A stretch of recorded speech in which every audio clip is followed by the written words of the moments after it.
I used to work the late shift at a diner, getting off at around 2 a.m. every night. The drive home took about 30 minutes, mostly down quiet, dark highways. It was routine until one night changed everything. As I got on the highway, I noticed an old white van in my rearview mirror. At first, I didn't think much of it, but when I changed lanes, so did the van. I slowed down. So did they. I sped up. They did too. At this point, I was fully aware that I was being followed. My heart pounded as I gripped the wheel. I took the next exit, hoping to shake them off. The van stayed behind me. Now I was panicking. There were no cops around, and I was still miles from home. I turned into a gas station, hoping they would pass by.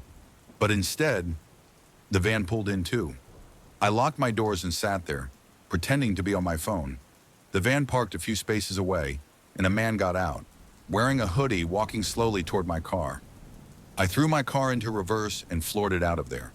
The man sprinted back to his van. I turned down a side road, heart pounding, trying to lose them. For the next 10 minutes, I took random turns through an unfamiliar neighborhood until I finally lost sight of the van. I never went straight home that night. I parked in a well-lit grocery store parking lot and waited. To this day, I have no idea what that man wanted, but I know one thing. If I had gotten out of my car, I might not be here to tell this story.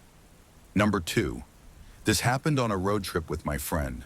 It was around midnight when we found ourselves on a long stretch of road in the middle of nowhere.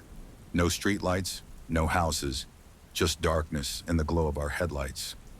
That's when we saw him, a man standing on the side of the road, waving his arms. Now, every instinct in my body told me not to stop, but my friend, being the good person she is, convinced me to at least slow down. As we got closer, something felt off. The man was wearing an old, dirty suit. His face looked hollow, and the second we passed him, he dropped his arms and just watched us. That's when my friend screamed. In my mirror, I saw him sprinting toward our car. I floored it, heart racing, watching as he ran faster than any normal person should be able to. He was keeping up with us, and then, just like that, he vanished. We didn't stop until we hit the next town. My friend was shaking. I was drenched in sweat. To this day, neither of us can explain what we saw. But I've heard stories about phantom hitchhikers on roads like that, and I pray I never see one again. Number 3, I was driving home late one night from my girlfriend's house around 1:30 a.m. The road was mostly empty, just me and the occasional car passing by. Then I saw it, a massive black semi-truck coming up behind me, fast. I figured they were just some impatient trucker, but as they got closer, I noticed something weird.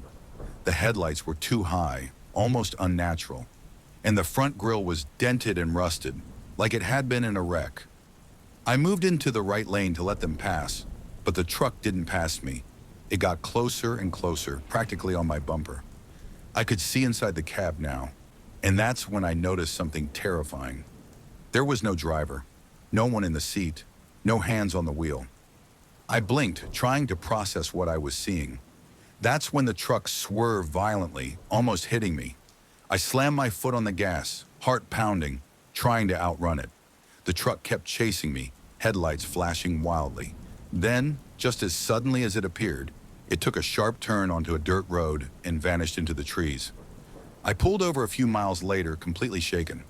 When I told my dad about it the next day, he went pale.